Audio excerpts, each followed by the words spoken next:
Here I have INFINIX Note 30 Pro, and today I'm going to show you how to enable power saving mode on this device.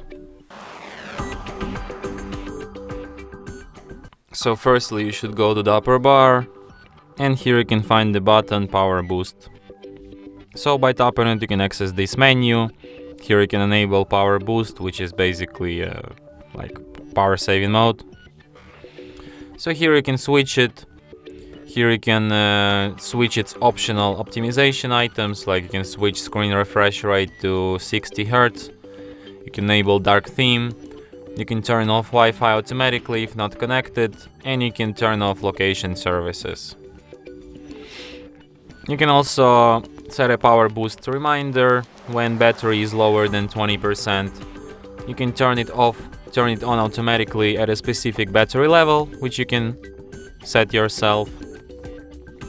And you can set it to turn off automatically when your battery is charged to 75%. And that's it. Thanks for watching.